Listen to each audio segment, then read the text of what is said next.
여러분 반갑습니다. 모두 시험 다 잘 치르셨는지요?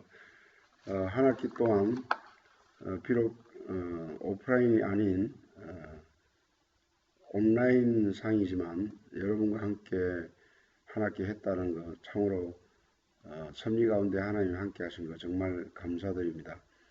이 마지막에 제가 이제 강의보다도 특별히 여러분들에게 뭔가 그 기독교 인상적인 어떤 그런 감동적인 생각을 좀 하게 하기 위해서 강의가 아닌 약간 설교식, 설교도 아닌 어떤 면에서 말씀을 함께 나누는 그런 식으로 이 주제를 통해서 여러분 좀 깊이 기독교가 무엇이라는 것을 진리를 발견하는 그런 복된 시간 됐으면 합니다. 우리 허리들 그 교회에 와서 이제 그 예배 드릴 때 그 사도신경이라는 신앙 고백이 있는데 전능하사 천지를 만드신 하나님 아버지를 내가 믿사오니 그 외아들 우리 주 예수 그리스도를 믿사오니 이렇게 쭉쭉 나가면서 뒤에 보면 본디오 빌라도에게 고난을 받아사라는 요 말이 나옵니다. 이걸 이제 사도신경 할 때마다 외우는데 이 예수님께서 고난을 받으신 이 고난에 대한 의미를 여러분들이 잘 깊이 생각하면 이거를 발견하면 이거를 통해서 하나님을 만날 수가 있고 하나님을 경험할 수 있는 놀라운 진리를 발견하게 됩니다. 우선 약간 제가 설교 스타일로 일단은 진행을 하도록 하겠습니다.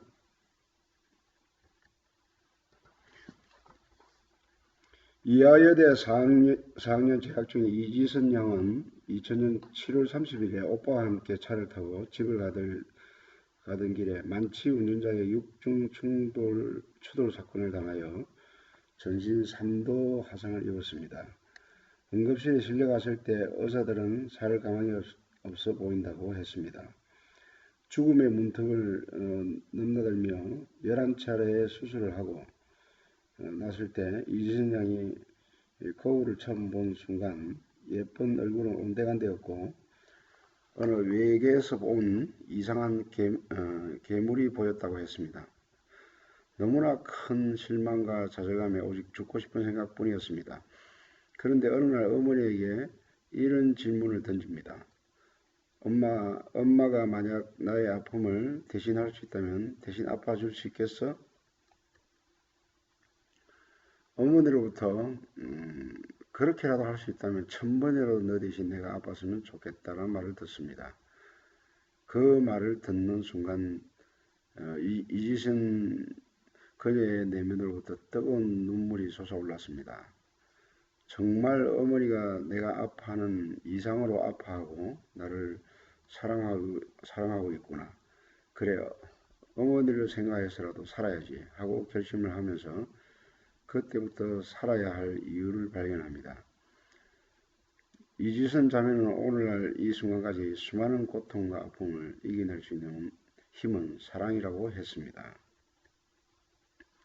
어머니의 사랑도 도움이 되었지만 궁극적으로는 하나님의 사랑으로 모든 고난의 과정을 이겨냈다고 그녀는 간증하고 있습니다.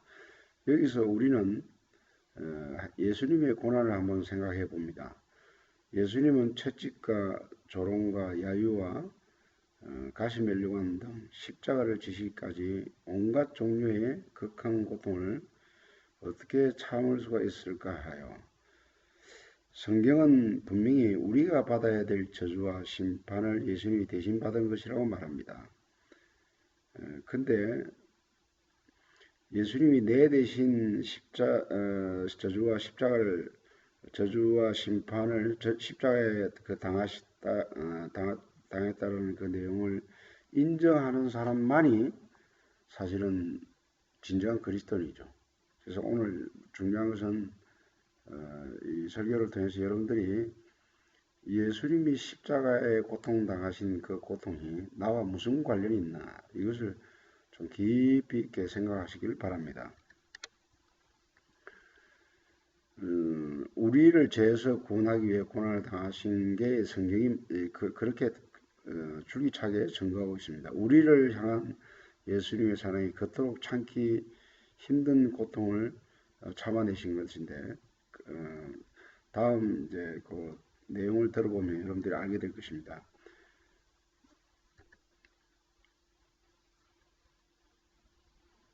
아까도 이제 서두에 조금 이 사도신경에 대한 내용을 제가 이야기했지만 주일마다 사도신경의 고백을 통해 빌라도라는 인물은 우리의 내리에 깊이 각인되어 있습니다. 우리가 빌라도의 고난을 받아서 이런 말을 계속 신앙 고백할 때마다 하지 않습니까? 마치 이 말을만 이렇게 문자적으로 해석하다 보면 빌라도에게 억울하게 사형 언도를 받은 예수님으로 단순한 해석에 머물 수가 있습니다. 그렇게 되면 빌라도만 나쁜 사람으로 생각할 수 있습니다. 빌라도에게 고난을 받았다는 사실은 다음에 세 가지의 깊은 의미를 함축하고 있습니다. 첫 번째가 뭐냐면 빌라도의 재판 사건은 예수님의 무죄함을 분명하게 입증하고 있습니다. 특별히 이제 마태복음 27장을 여러분들 성경 꺼내가지고 쭉 읽어보시면 그 예수님이 빌라도에 의해서 재판받는 과정이 쭉 나와 있는데 특별히 빌라도의 모습이 아주 생생하게 그려져 있습니다. 성경은 빌라도를 통해 예수님이 죄가 없다는 사실을 말씀하고 있습니다. 먼저 빌라도 자신의 양심으로 증거하고 있습니다. 마태복음 27장에 성경은 이렇게 적고 있습니다. 이는 저가 그들의 시기로 예수를 넘겨준 줄 알미르라 라고 기록하고 있고 또한 빌라도 아내로부터 날아온 부탁의 내용이 예수님의 무죄함을 더욱더 확증해 주고 있습니다. 재판을 시작하는 순간 집으로부터 전갈이 왔습니다. 마태복음 27장 19절에 이렇게 기록되어 있죠. 아내가 사람을 보내어 가로되 저 오는 사람에게 아무 상관하지 마옵소서. 오늘 꿈에 내가 그 사람을 인하여 애를 많이 썼나이다. 자신의 양심과 아내의 충고가 예수님의 무죄한 사실을 증언하고 있습니다. 그러나 빌라도는 이 말을 듣고 심각한 고민에 빠지게 됩니다. 그는 당시에 이제 그 총독으로서 밀란을 잠재워야 될 그런 그 책무와 과제가 있었는데 이 소요가 이렇게 잠재워지지 않으면 총독으로서의 어떤 그 책임이 있기 때문에 예수님이 죄가 없더라도 예수님만 제거되면 총독이란 자리를 자기는 유지할 수 있다는 도움이 된다고 생각했던 것입니다. 그래서 빌라도는 이때부터 이러지도 못하고 저러지도 못하고 참 그 주저하는 고민하는 그런 빌라도의 불안한 모습을 성경은 묘사하고 있습니다. 그래서 그 빌라도 자신의 결정에 책임을 회피하려고 지도자들과 군중들에게 묻습니다. 이 예수를 어떻게 하랴? 라고 질문해 그들이 다시 소리 지르되 그를 십자가에 못 박으소서라고 십자가에 못 박으소서라는 말을 듣고 그러면 너희가 책임을 져라. 나는 죄가 없다라는 말을 하면서 대야에 자신의 손을 짓습니다. 빌라도의 이러한 행동들이 예수님의 무죄함을 드러내고 있습니다. 마태복음 27장 18절에 실제로 이렇게 적혀 있죠. 이는 저가 그들의 시기로 예수를 넘겨준 줄 압니다. 빌라도 자체도 예수님이 죄가 없는데 그들의 시기 질투로 인해서 예수를 넘겨준 줄을 빌라도가 알았다고 성경은 말씀하고 있습니다. 보시죠. 예수님이 고난받은 것은 우리의 죄 때문입니다. 그래서 예수님의 고난은 빌라도 때문이 아니라 예수님이 못 박히는데 물론 그 십자가 못 박히는 당시에 그 상황에 여러 가지 일어난 사건들을 한번 여러분 보십시오. 그 예수님이 못 박히는데 일조를 당한 사람들이 있거든요. 특별히 은 30냥에 로마 군병에 팔아넘긴 가룟유다. 그리고 예루살렘에 입성하던 예수님을 호산나 다윗의 자손이여 하며 열렬히 환영했던 그들이 불과 닷새 만에 십자가에 못 박았소서라고 배반하는 군중들의 모습을 보십시오. 여러분 군중들이 예수님이 병을 고쳐주고 오병이의 기적을 일으키고 뭔가 떡을 주고 그들에게 기적을 베풀 때 온 군중들이 메시아라고 환영하면서 예수님을 환호하면서 그들을 따랐지 않습니까? 근데 로마 군병에 의해서 맥없이 힘없이 잡혀가는 그들의 모습을 예수님의 모습을 보고 한순간에 이 군중들은 마음이 변해가지고 못 박았소서라고 하고 있습니다. 여러분 이 군중이라는 그 군중의 심리라는 게 이렇게 조석으로 금방 바뀌는 그런 아주 그러니까 이 우리는 뭐 흔히들 국민 하면 아주 대단한 거로 생각하는데 국민의 마음도 사실 성경에 비춰보면 비성경적인 그런 마음일 때가 많이 있거든요. 그리고 대제사장, 장로들, 서기관 등 종교 지도자들의 시기가 못 박는데 또한 한 몫을 했습니다. 당시에 대제사장, 장로들, 서기관 이들은 종교 지도자들이었죠. 종교 지도자들이 자기보다 더 훨씬 더 기적을 행하고 사람들이 따르고 굉장히 그 백성들의 열렬한 환영을 받으니까 이들의 시기 질투심이 작용해가지고 그분이 누구인가는 진정한 어떤 진실한 그런 어떤 진리에 대한 그 구도의 정신이라든가 뭔가 이분이 진짜 메시아가 아닌가라는 그런 아주 진지한 어떤 조사를 해보지 않고 단순히 시기 질투에 앞서가지고 결국 종합해보면 인간의 시기와 질투와 무지와 이기심과 욕심과 권력과 돈을 사랑하는 마음 등 인간의 더러운 죄된 마음들이 합사하여 주님을 못 받게 하는 것입니다. 저는 이 설교를 하면서 2000년 전에 그 갈보리 언덕의 십자가에 예수님 십자가에 못 박힐 때 일어나는 이런 상황 사건뿐만 아니라 오늘날도 마찬가지예요. 오늘날도 전혀 십자가를 생각하지 않고 즉 하나님을 생각지 않습니다. 현대인들은 하나님의 뜻과 하나님의 영광과 하나님이 보시면 이 일이 맞는가 안 맞는가 이런 고민하지도 않습니다.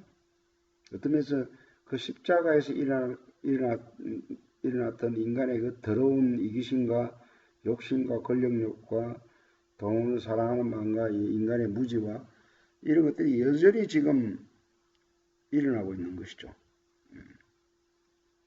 그러니까 지금은 하나님을 인정하지 않고 하나님을 무시하고 하나님을 거역하고 심지어 여기 보면 그 제사장들이 합세해가지고 예수님의 그 가야바라든가 이런 제사장에 끌려가면서 막 신비팅을 당하고 뺨을 맞고 십자가에 매달리기까지 막 채찍으로 등에 이렇게 무참하게 채찍질을 당하고 여러분 패션 오브 크라이스트 영화 보시면 알겠지만 그 채찍으로 칠 때 그 채찍 끝에 그 납덩어리가 있어가지고 살점이 막 떨어지는 어떤 그런 끔찍한 그런 고난을 당하지 않습니까? 근데 이런 사실은 다 이 표현이 잘못됐는데 부차적인 요인입니다. 이런 요인들은 부차적인 요인이고 예수님이 고난당한 근본 원인은 예수님이 오시기 전 700년 전에 이사야 선지자를 통해서 하나님이 예언을 하셨습니다. 그가 바로 예수님이죠. 예수님이 찔림은 우리의 허물 때문이요. 그가 상함은 우리의 죄악이라. 예수님이 징계를 받음으로 우리가 평안을 누리고 예수님이 채찍을 맞음으로 우리가 나음을 받았도다.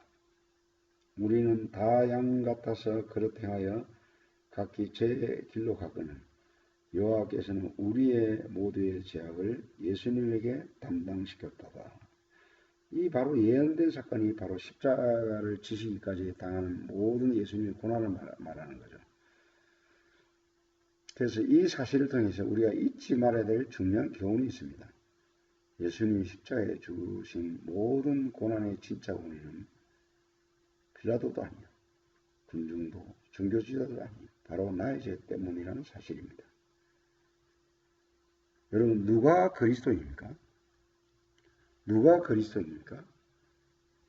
십자가에 나를 위해서 죽으시고 부활하신 예수님을 믿는 그 사람이 진정한 그리스도인입니다. 제가 한 학기 동안 두 번째 시간에 이 진리에 관해서 쭉 이렇게 강의를 해왔는데, 여러분 이 진리는 죽을 때까지 여러분이 버리지 마시고 자료 남아있지 않습니까?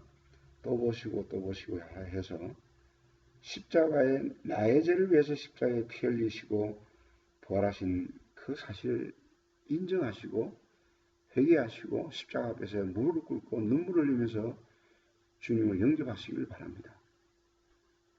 지금 제 이 설교 비슷한 이 말씀을 나누는 이것을 들으면서 아직까지도 이 말을 거부하는 학생이 있을 수가 있습니다. 근데 그 거부하는 학생을 저는 조금이라도 정죄하고 싶지 않습니다. 비판하고 싶은 생각도 없습니다. 그분을 더 사랑하고 싶습니다. 학생, 제가 교수기 전에 인생의 선배로서 부탁한데, 바로 학생과 나의 죄를 위해서 십자가에, 그분께서 십자가에 피 흘리시고 고난당하시고 모든 저주를 당하셨다는 사실을 믿으시길 바랍니다. 그분은 단순한 이스라엘 청년이 아닙니다. 성자 하나님이었습니다. 인류를 구원하기 위해서 인간으로 오신 거예요.